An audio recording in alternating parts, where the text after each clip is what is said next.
Howdy, everybody. Welcome to this week's edition of the What I Want to Know show. I'm Chief Meteorologist Austin Onick. We cover technology, weather, science, all sorts of unique and interesting things. But we're taking this week to welcome our brand new member to the News 12 weather staff. We have been without a weekend weather person for quite some time.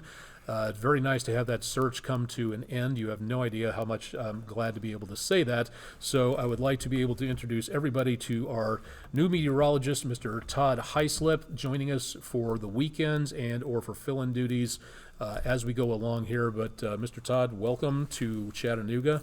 Thanks, Austin. Nice to have you on board. You're coming to us from National Weather Service Morristown, and then beforehand, National Weather Service in Birmingham, okay. Alabama, about 5 years. Okay, and then you were also in TV a while ago in Springfield, Missouri. Yeah, around Springfield, Missouri. I was back there in the late 80s, about 1987 to 91. And then the National Weather Service was modernizing. As I came out of college, I really wanted to get into the National Weather Service, but jobs were kind of slim. So they had this major modernization that was going on in the National Weather Service late 80s into about the mid 90s, and I got in and started at Birmingham and then went to Morristown for 25 years. I retired after 30 years of service in the National Weather Service, and it was interesting seeing the the different nature of how you deal with the weather and the operation from television into the National Weather Service. We were putting out the warnings for tornadoes and severe thunderstorms, and kind of a different look to it. I must say I enjoyed the television. That was fun.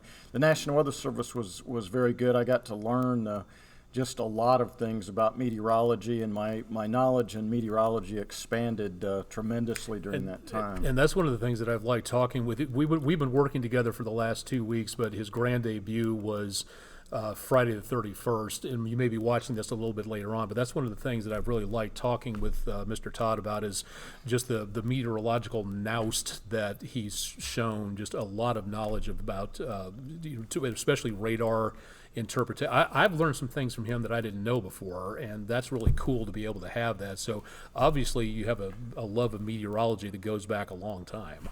Yes. The National Weather Service did a great job. Somewhere, I think back in the early 2000s, their training regimen really increased, and we would have annual severe weather training for about a week as we headed into the severe weather season in spring. And then, the other difficult thing in weather is forecasting snow and ice. And one of my favorites. Yeah. So the Weather Service also, we would have a training period every year before about November, before we're getting into our winter weather. So the training in the National Weather Service was fantastic. But I worked out of Morristown, so I have intimate knowledge of the Chattanooga area. And one of the main things that's very nice about working in the Appalachians here is the terrain and how the orographics influence weather. And it used to be fun. The computer models are getting really good now, but in the old days, you could beat the models pretty frequently in terms of your forecast accuracy over the model forecast, because the model did not see the terrain as well. Now the resolution of the models is much higher, and it does a better job. But that was kind of a neat thing. And if you've never, this is just personally speaking here, if you've never tried winter weather forecasting, I highly urge you to give it a try, because it is one of the most ego-busting things you can possibly go through.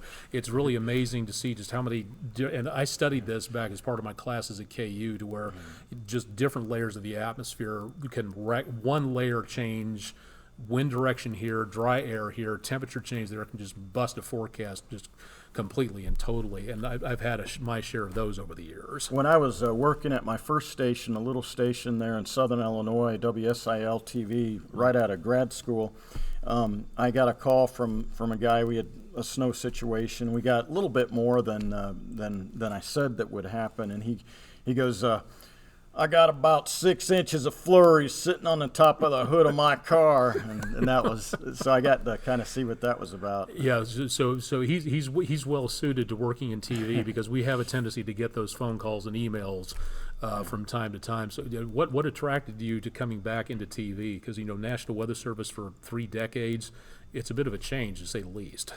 Yeah, I always loved TV. A little bit. I don't look at television as a job. Almost, it's almost.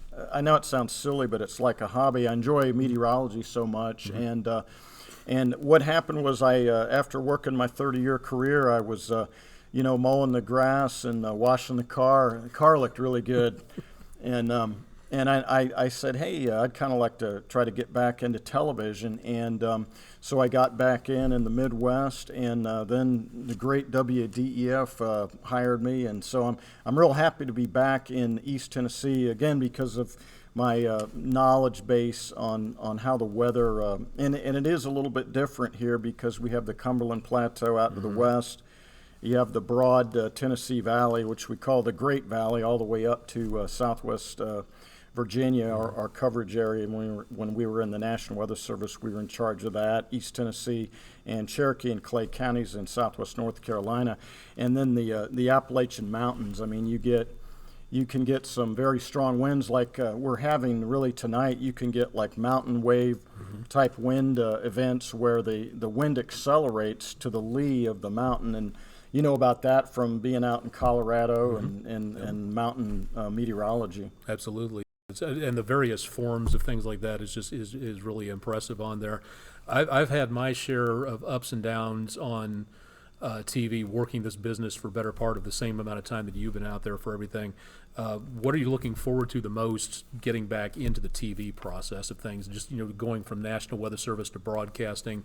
What do you think you're really looking forward to at this point?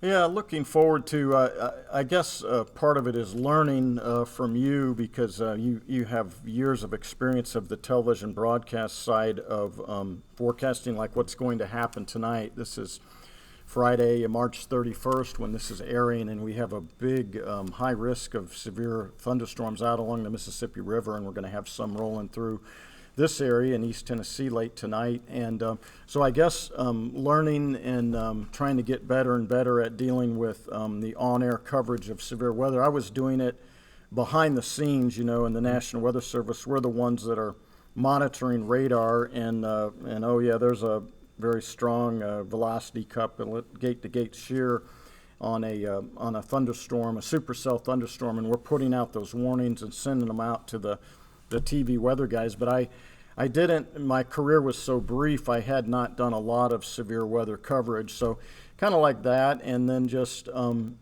enjoying having that large knowledge base, because when I started, and you probably know this too, when you come out of college, you really don't have this long run of experience in meteorology and forecasting. And then I'm lucky enough to have a job in the area where I worked in the National Weather Service. So again, it's going to be kind of nice and makes it a little bit easier for me. Mountain meteorology can be a little complex, and with snow, I know when I was working in the Weather Service, we would have precipitation events come in that were on the edge of winter type, winter storms, and you would have rain, as falling around Chattanooga in the city.